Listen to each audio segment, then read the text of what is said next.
Shalom Bapak Ibu Saudara yang dikasihi Tuhan. Tidak seperti tahun-tahun sebelumnya, tahun ini kita merayakan Jumat Agung dalam ibadah keluarga di rumah kita masing-masing.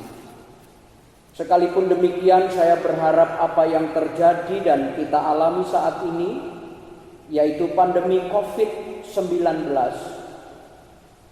tidak mengurangi sukacita kita untuk tetap memuji dan memuliakan Tuhan melalui ibadah kita. Karenanya marilah kita memulai ibadah Jumat Agung di rumah kita masing-masing dengan keyakinan bahwa pertolongan kita adalah dari Allah yang menjadikan langit dan bumi. Kasih karunia dan damai sejahtera dari Allah Bapa kita dan dari Tuhan Yesus Kristus menyertai saudara. Nats yang mendasari ibadah kita hari ini terambil dari 2 Korintus 5 ayat yang ke-21. Dia yang tidak mengenal dosa telah dibuatnya menjadi dosa karena kita, supaya dalam Dia kita dibenarkan oleh Allah. Mari bersama-sama kita memuji Tuhan. Andaikan Yesus kau bukan milikku.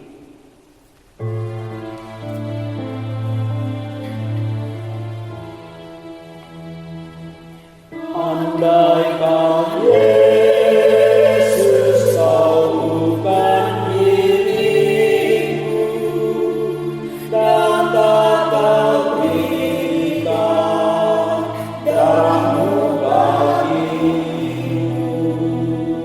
akan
Sebelum kita mendengarkan firman Tuhan, mari kita mempersiapkan diri kita dengan mengangkat pujian Kepala yang Berdarah.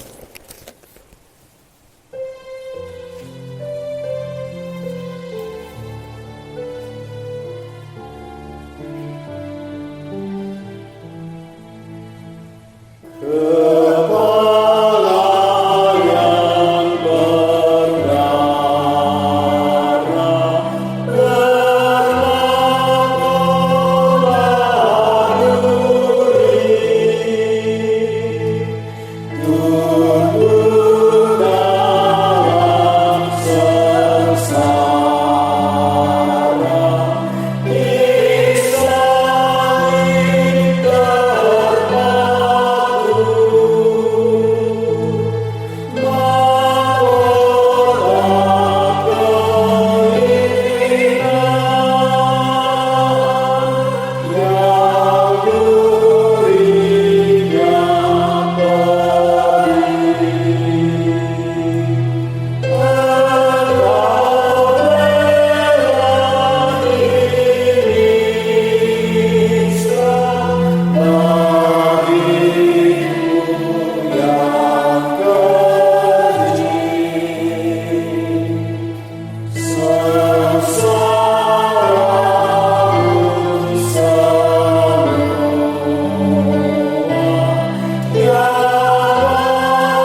Bapa kami yang di sorga, hari ini kami akan membaca dan merenungkan firman-Mu.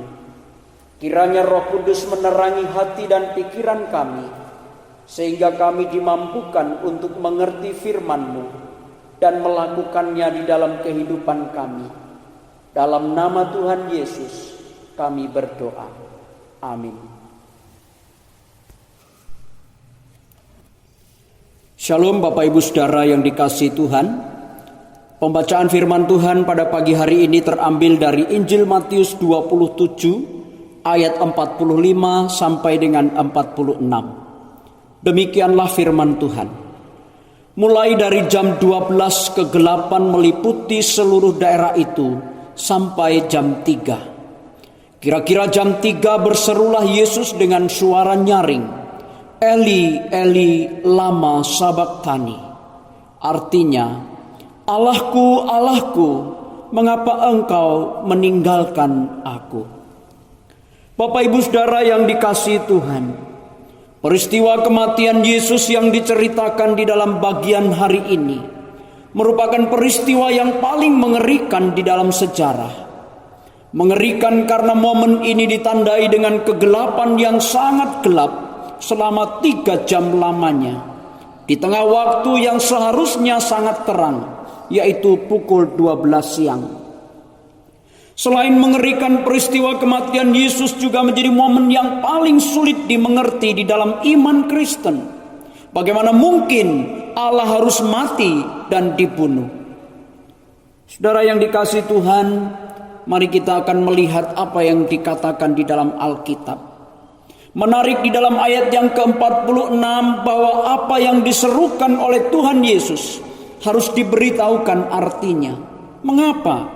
Karena walaupun kalimat tersebut diucapkan Tuhan Yesus di dalam bahasa Aram atau bahasa sehari-hari waktu itu, namun dapat diartikan lain oleh pikiran yang tidak beres. Di dalam Matius 47 diceritakan bahwa orang-orang mengartikan seruan Tuhan Yesus sama sekali berbeda dengan maksud penulis Alkitab. Orang-orang itu mengartikan seruan Yesus sebagai seruan memanggil Elia, karena di kepala mereka telah tertancap suatu paradigma bahwa Yesus bukanlah Allah. Yang diajak bicara oleh Yesus pasti bukan Allah.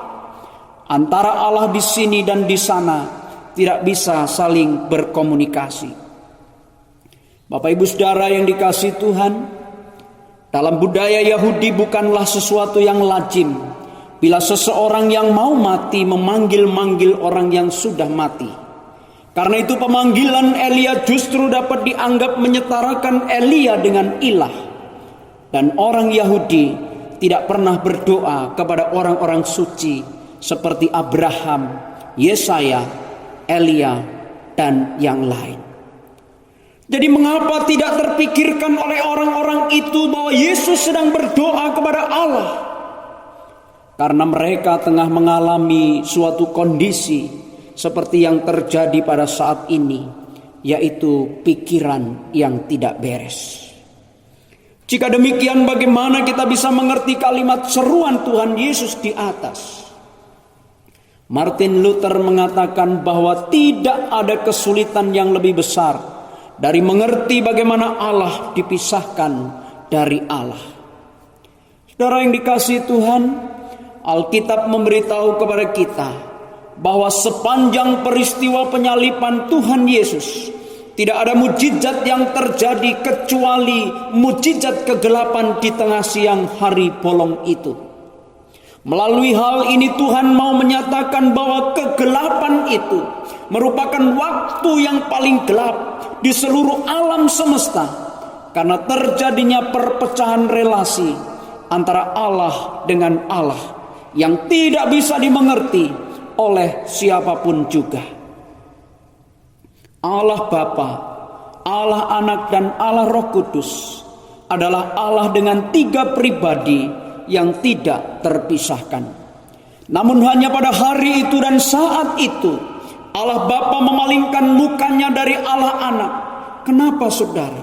Karena Tuhan Yesus disalib bukan karena ia berbuat kriminal atau ia berbuat dosa, melainkan untuk menyelesaikan sebuah kegelapan yang paling gelap di sepanjang hidup manusia. Kegelapan itulah yang membuat manusia seharusnya mati. Namun Yesus harus menanggung semua beban murka Allah di dalam dirinya. Sehingga posisi dan kondisi Yesus di hadapan Allah saat itu bukan lagi sebagai anak yang terkasih, yang berkenan kepadanya, melainkan sebagai orang berdosa. Allah adalah suci dan kudus, dan sifat ini tidak memungkinkan dia untuk bersatu atau berhubungan dengan dosa. Karena itu, saat Yesus tampil di hadapannya sebagai perwakilan orang berdosa, maka kesuciannya tidak memungkinkan untuk tetap bersatu dengan Yesus. Itulah sebabnya ia harus meninggalkan Yesus. Dan karena itulah Yesus berseru, Eli, Eli, lama sabachthani. Jadi Bapak Ibu Saudara yang dikasihi Tuhan, pada hari itu ketika Tuhan Yesus meneriakkan seruan Eli, Eli, lama sabachthani, itu semua oleh karena seluruh beban murka Allah yang seharusnya menimpa manusia berdosa ditimpakan seluruhnya kepada Kristus. Itulah titik yang paling sulit dan pengorbanan yang paling besar yang tidak pernah bisa dimengerti oleh manusia. Hal ini menyatakan satu hal, bahwa Tuhan teramat mencintai saudara dan saya. Ia setia dan ia tidak akan pernah meninggalkan saudara dan saya. Saudara yang dikasihi Tuhan, jika Yesus sudah sedemikian rupa taat pada kehendak Bapa dan mau berkorban bagi kita, biarlah apa yang Tuhan Yesus telah lakukan menjadi teladan juga bagi kita. Kita pun harus taat pada kehendak-Nya dan rela berkorban bagi Tuhan dan sesama kita, karena Tuhan telah terlebih dahulu berkorban bagi kita. Karena itu saya mengajak kita, mari kita bersama-sama merenungkan dua hal ini. Yang pertama, karena Yesus sudah mengalami keterpisahan dengan Bapa, maka orang berdosa yang terpisah atau tidak mempunyai hubungan dengan Allah akan diperdamaikan dengan Allah kalau ia percaya kepada Yesus. Sudahkah saudara berdamai dengan Allah? Ingatlah bahwa sebaik apapun saudara hidup, kalau saudara belum datang dan percaya kepada Yesus sebagai Tuhan dan Juru Selamat saudara, maka saudara adalah musuh Allah. Karena itu datanglah dan percayalah kepada Yesus Kristus sebagai Tuhan dan Juru Selamat saudara, maka saudara akan diperdamaikan dengan Allah. Yang kedua, mari kita bersama-sama menjawab pertanyaan Yesus dengan kesungguhan hati kita. Jika bagimu kuberikan hidupku, apa kau beri padaku? Mari saudara berdoa dan lakukan komitmen saudara tersebut dengan sungguh-sungguh. Selamat merayakan Jumat Agung, yaitu kematian Yesus Kristus bagi kita, sehingga kita beroleh keselamatan. Tuhan Yesus memberkati. Amin. Bapak Ibu, kita sudah diberkati oleh firman Tuhan. Sekarang kita akan bersama-sama menaikkan pokok-pokok doa syafaat kita. Namun sebelumnya mari kita bersama-sama mengangkat pujian dari Nafiri Rohani 91, Bagimu kuberikan hidupku.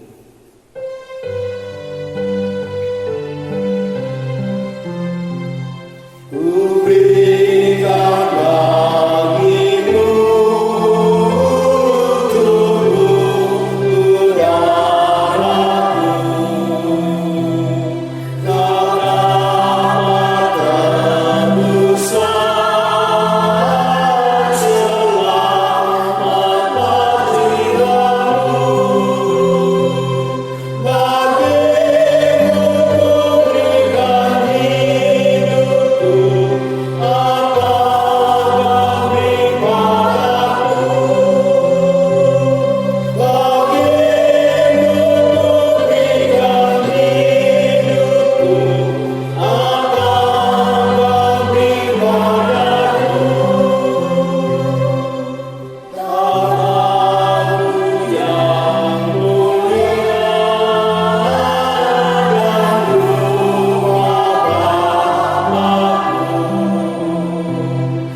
sorga, Tuhan yang kami sembah di dalam Yesus Kristus, hari ini kami mau menaikkan seluruh doa dan permohonan kami kepadamu ya Tuhan. Kami berdoa secara khusus bagi bangsa dan negara kami Indonesia saat ini, dan bahkan dunia yang sedang menghadapi penyebaran wabah virus COVID-19. Kami berdoa ya Tuhan untuk pemerintahan bangsa dan negara kami, Presiden, Wakil Presiden beserta seluruh jajarannya di dalam menangani permasalahan yang dihadapi oleh bangsa kami pada saat ini, virus COVID-19 ini. Biarlah seluruh tim yang boleh bekerja dapat bekerja dengan baik karena pertolongan dan campur tangan Tuhan, sehingga virus COVID-19 ini dapat segera berlalu di tengah-tengah bangsa dan negara kami, bahkan di seluruh dunia yang juga dilanda oleh virus COVID-19 ini. Bapak, kami bahkan juga berdoa untuk saat ini menyerahkan bagi seluruh jemaat Tuhan yang ada di Gereja Kristus Ciampea, baik mereka yang tinggal di wilayah Luiliang dan sekitarnya, dan semua mereka yang tinggal di daerah Ciampea dan sekitarnya. Bahkan kami berdoa untuk seluruh warga Ciampea. Kami rindu ya Tuhan, kuasa-Mu dinyatakan di tengah-tengah Ciampea ini, sehingga kami semua boleh terjaga dan terlindungi dari serangan virus COVID-19 ini. Bapak, kami juga berdoa bagi setiap kami jemaat Tuhan yang ada yang mengalami kondisi lemah tubuh yang sakit. Bahkan untuk hamba-Mu Ibu Sutarni yang sedang dirawat di Rumah Sakit Atang Sanjaya, kami berdoa kiranya tangan kuasa Tuhan melawat melalui tim dokter, tim medis yang merawatnya dan memberikan pengobatan yang tepat, sehingga hamba-Mu Ibu Sutarni boleh kembali dipulihkan dan sembuh, boleh pulang kembali ke rumah karena pertolongan dan campur tangan Tuhan. Kami juga berdoa untuk seluruh pergumulan kami secara pribadi ya Tuhan. Apapun yang kami rasakan, apapun yang kami alami, biarlah kami mau bawa ke dalam tangan pengasihan Tuhan. Dan kiranya cinta kasih Tuhan, kemurahan Tuhan, penyertaan Tuhan yang senantiasa menyertai di sepanjang kehidupan kami. Sehingga Tuhan yang setia, Tuhan yang tidak pernah meninggalkan kami, Tuhan yang selalu menolong dan selalu menjawab persoalan dan pergumulan kami, menjadi tempat kami untuk bersandar dan menyerahkan seluruh kehidupan dan pergumulan kami. Di dalam nama Tuhan kami Yesus Kristus kami sudah berdoa. Amin. Kita akan mengakhiri ibadah kita pada hari ini. Kita akan kembali mengangkat pujian dari Nafiri 91 bait yang keempat.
Jika Tuhan sudah rela memberikan hidupnya, mati di atas kayu salib untuk kita semua, marilah kita meneladani apa yang sudah Tuhan lakukan bagi kita. Mari kita hidup di dalam kehidupan kita sehari-hari. Kita juga mau setia kepada Tuhan dan mau berkorban bagi saudara dan sesama kita dimanapun Tuhan menempatkan kita. Dan sekarang terimalah berkat daripada Tuhan, kasih dari Allah Bapa, keselamatan di dalam Yesus Kristus, dan persekutuan di dalam Roh Kudus memimpin, memelihara, dan menyertai serta memberkati Bapak Ibu Saudara sekalian mulai hari ini bahkan kekal sampai selama-lamanya. Kepada Allah beri puji.